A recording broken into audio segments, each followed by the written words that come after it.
Let's open our Bibles tonight to the book of 1 Samuel. Amen. 1 Samuel in chapter 1. And there are some of you who immediately know what this passage is about.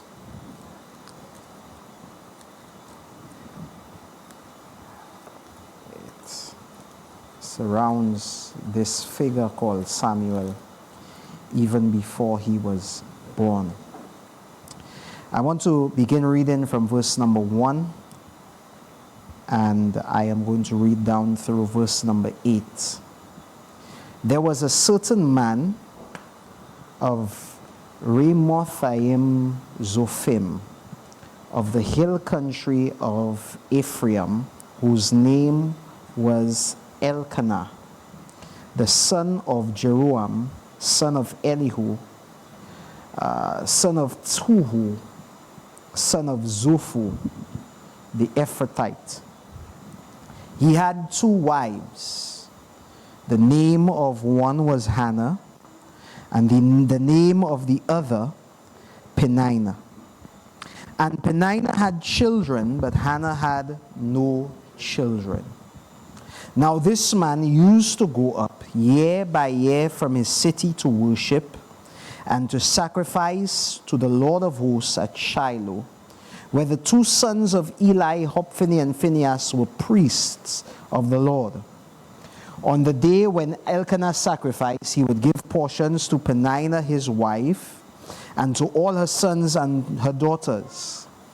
But to Hannah he gave a double portion, because he loved her, though the Lord had closed up her womb.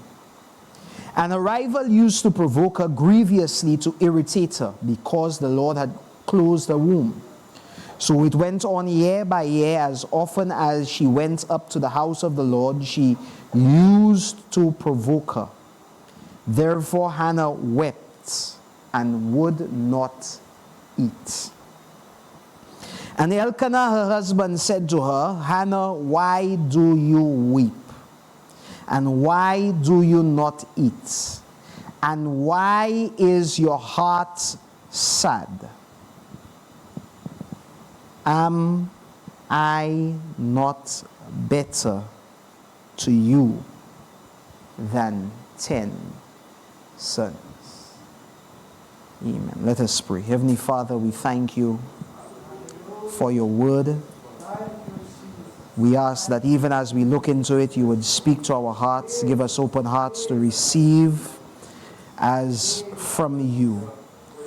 Lord, help our hearts to be guided to Christ and your mission, your glorious gospel, and we thank you in Jesus' name. Amen. And you can be seated. I'm speaking tonight on the subject, better than sons? Question mark. It's a question. Better than sons? Barrenness, which refers to the inability to bear children, was considered a significant misfortune in ancient Israel.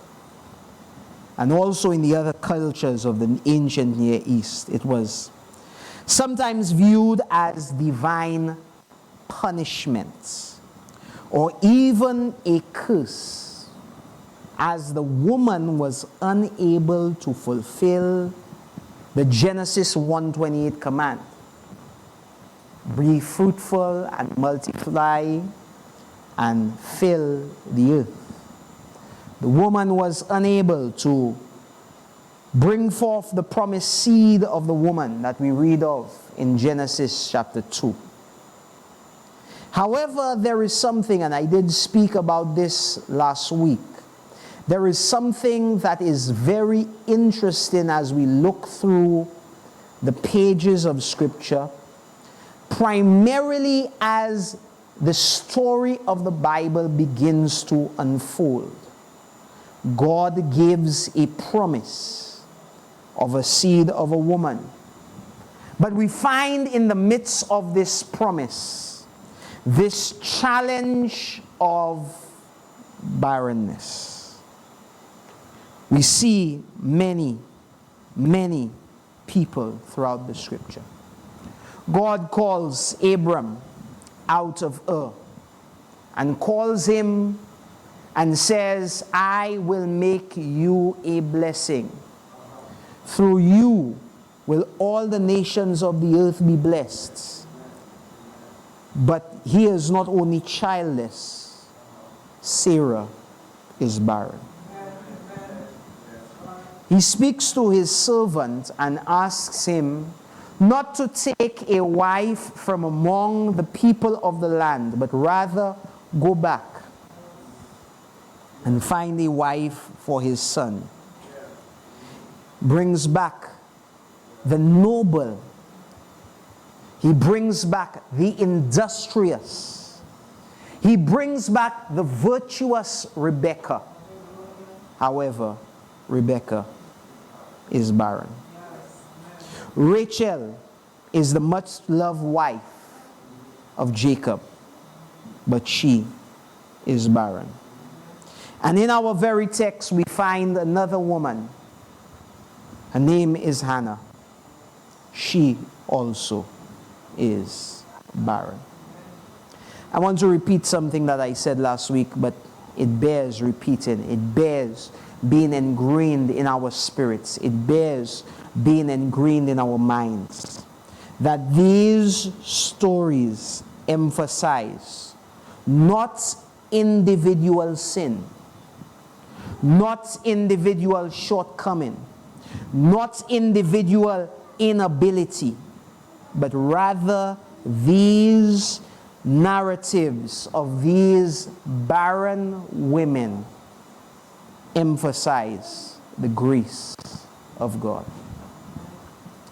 Hannah is one of these women that shows that while they are longing for what seems impossible, God can move in the midst of barrenness. Hannah is one of the women that I look to in Scripture as a model. There are some of you who would know, and I would have private conversations about some of the women that often are put up there. And I have issues with some things. And you ask me about it, I'll tell you. But some of the women that, Ruth, and I tell you, there's some things that Abigail, and I tell you, yeah, I have some issues there. But Hannah seems like, at least in my mind, to be a good woman. And I have spoken about the power of Hannah because Hannah's story is a story that I believe this narrative should stir up faith in our hearts. Hannah longs for God to do something for her. But God does something more than just doing something for Hannah. God uses this thing in Hannah's life to bring about a turnaround for the whole entire nation of Israel. I want you to look, and I want you to see in our text that it is very, very deliberate in describing this woman, to describe not just her curse, not just her barrenness, But the scripture is very deliberate to describe also her blessing. Notice this, notice this. The Bible tells us about this man by the name of Elkanah.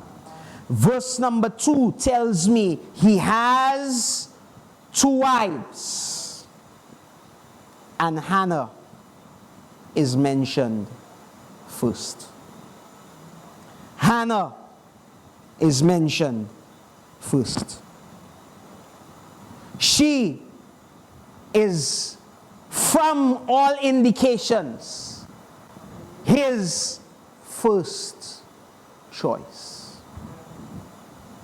I would read, as we go down, we read of not just her being mentioned first, but we are told in verse number 5, but to Hannah he gave a double portion.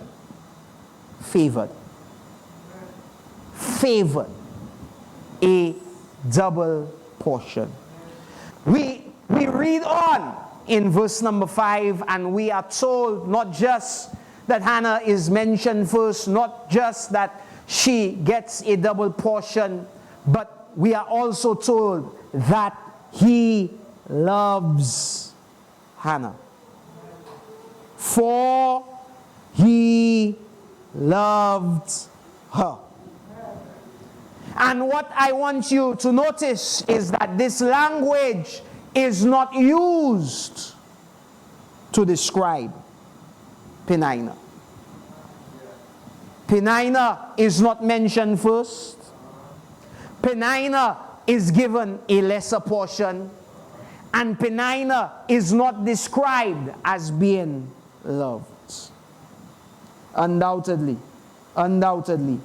Hannah was in a favored position. Let me just tell you that there are a lot of women who would be quite happy to be in Hannah's position. In preparing this message, and you will have to forgive my reference, I went and looked up some of the philosophy of now deceased controversial internet personality and self-proclaimed image consultant Kevin Samuels. And Kevin Samuels talked about the high value man, and one of his arguments, and I'm not endorsing, but I'm just telling you this, one of his arguments was that if there's a man who is a high value man, that there are going to be a lot of women who are going to want that man.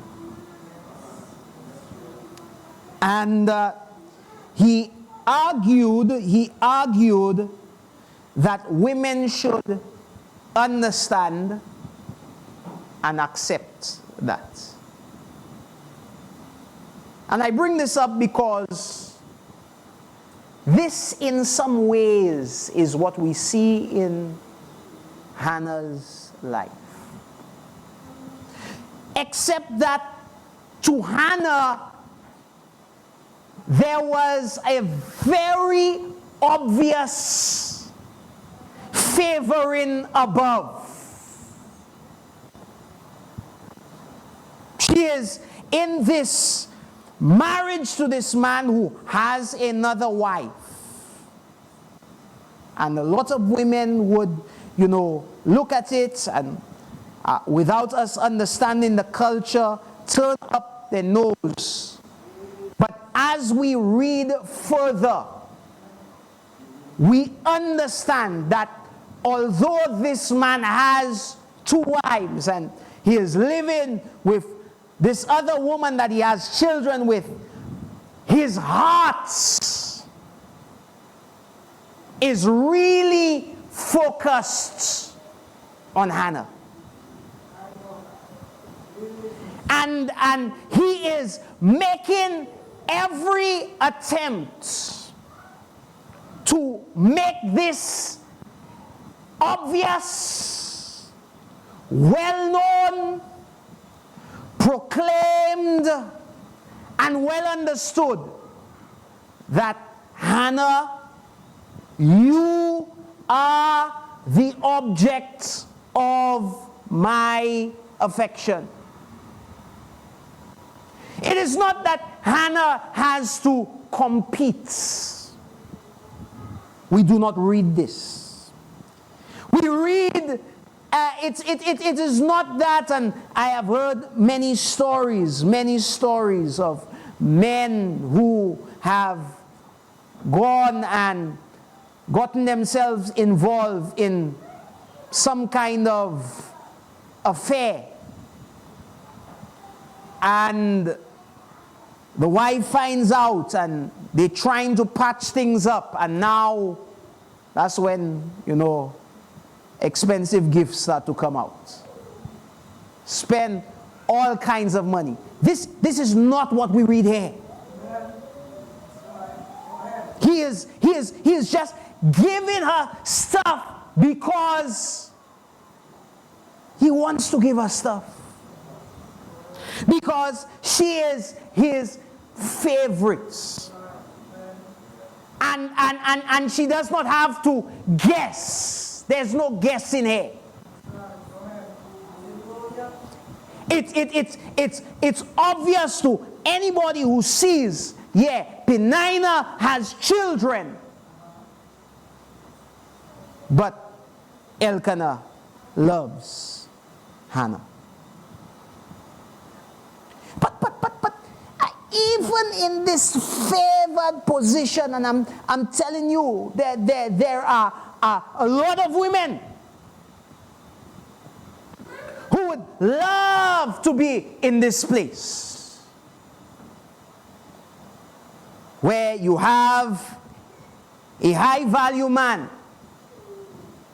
taking care of your every need and your every want. And he loves you, and he makes it known that he loves you. But Hannah was not satisfied.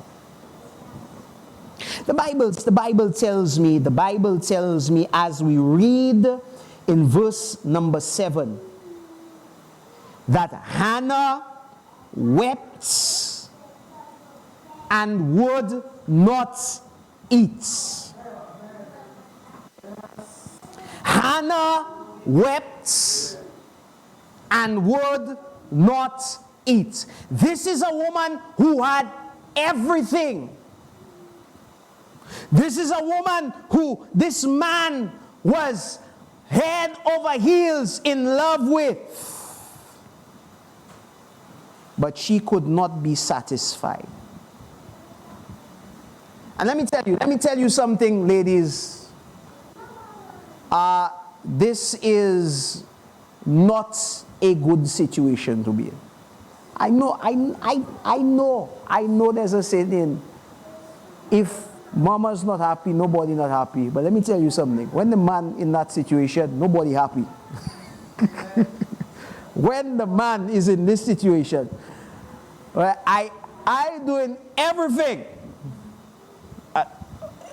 and he comes, and this loving husband goes to this woman that he loved so much, and he has made clear as day that a blind man could see. He goes to her and he asks her, what is the problem? Why are you not eating? Why do you weep? Verse 8. Why do you not eat? Why is your heart sad? And the woman who has everything wants something that Elkanah looks like he cannot give: a son. She has everything, everything. Everything is going well for Hannah. But she wants a son. And Elkanah looks at her and he says, stop, look at your life. Look at things in your life. Isn't that how we talk to people when they are going through? We tell them, come on, look at and count your blessings. Don't you realize that there are people who are in worse situations than you? Don't you realize all the good that's going for you? And he is saying to Hannah, he's saying to Hannah, Hannah, you're not going to find a man like me. Am I not better than 10 sons? Am I not better than 10 sons? She is favored, she's loved, getting everything that she wants, but you want to know the answer to that question for Hannah? The unfortunate answer to Elkanah was no.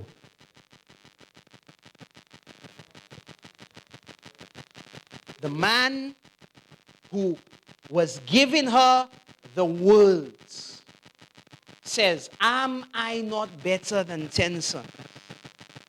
And the answer was no. And you know the theme that I've been on for the past couple of weeks. The reality is, nothing can replace children. There was something deep within Hannah's heart that despite the favor, despite this embrace by her husband, despite the love that was demonstrated, she could not be satisfied. Because this is the crux of my message. Nothing can replace children. Elkanah, you can be as good as you are. Elkanah, you can give as much as you can give. But nothing is going to replace me getting a Samuel. And I believe we can get, it's a very simple message that we get from the story of Hannah and Elkanah as we consider better than sons. And we ask that question, what is better than sons? Because we can have a lot of the blessing of God and the goodness of God and the favor of God on our life. And we are just like Hannah, experiencing the goodness of God. But I believe that God wants the attitude and the spirit of Hannah to come upon us, that we realize, as good as God's blessings are, as good as God's favor is, it's not better than sons. That just having and experiencing the presence, the company of Jesus is sometimes not enough. We must have sons. You know, there's a lot of talk in a lot of Christian circles about intimacy with God. Intimacy with God. And sometimes what is described as intimacy with God is a bit of a faulty picture. And I'll just leave it there. It's a bit of a faulty picture because it goes well beyond what Scripture is, and it goes into a lot of picture that I just have some problems with. But let me tell you this, and I spoke about this. The church is described as a bride. But the church is described as a bride, as a female, not just because of communion and fellowship, not just because of intimacy, but because the female reproduces. We must have sons. We must have sons. You see, I read in the book of Revelation, chapter 22 and verse 17. It says, Revelation 22 and verse 17, we believe the first part, that the Spirit says come. But Revelation 22 and verse 17 says, the Spirit and the bride say come. You see, if there's going to be somebody coming to the kingdom, if there's going to be sons in the kingdom, it's not going to just take the male. It cannot happen. But it's going to take a Hannah who says, I need more than just the favor of God. I need more than just the blessing of God. I need more than just basking in the presence of God and intimacy with God. I must have sons. There must be something that says, I'm going to weep. I'm going to be sad until there is sons that are born. We cannot rest in the blessings of God while ignoring the barren womb.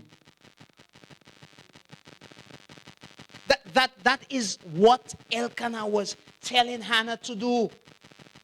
But I want you to think for me, just for a minute, that had Hannah, had this woman not gotten this strange, this crazy idea that her husband, as good as he was better than a lot of other men. This man who was showing her excess love and showering her with all kinds of gifts, but she got in her head this strange idea that she was not satisfied, and the only thing that would satisfy her is to have a son. Had she not gotten this crazy idea in her head, there would never have been a Samuel. There would never have been a little boy who hears the voice of God in the night and has to say, "Speak, Lord, your servant is hearing," and can approach the aging high priest and say, "I have a word from God for you." There would never be a turnaround from the situation of Judges where everybody is doing what is right in their own eyes till there is established in Israel, "This is the way of the Lord, walk ye in it." Had there not been a woman who was not satisfied with the good things that she was getting, but said, "I must have a son," there would never be the one who would pour the oil on the head of Saul or on the head of David. But it began with a woman who looks at her husband when he asks, "Am I not better to you than 10 sons?" And her answer is no. You see, we cannot rest in truth while ignoring the empty crib. Isaiah 54 and verse 1. I believe many of us who are here know this. It says, "Sing, O barren, who didn't bear. Bring forth into singing and cry aloud. You who have not been in labor. Many in today's world will rejoice over this. They say that's a good thing. That's great. But here's what the word of the Lord is. For the children of the desolate one will be more than the one who is married. And the word of the Lord is to the barren. The word of the Lord to the barren is, enlarge the place of your tent. Why? Because you might be experiencing the blessings of God. But let me tell you what the plan and the purpose of God is. It is for reproduction of his kingdom. It is for more and more disciples. It's for souls to be born into the kingdom of God. It says, enlarge the place of your tent and let the curtains of your habitations be stretched out. Do not hold back. Lengthen your cords. Strengthen your stakes. For you will spread abroad to the right and to the left, and your offspring will possess the nations. Hannah, this is the word of the Lord for you. And we know the song that Hannah sung. Hannah sung a song that I've been desolate. I've been down. But God has lifted me up.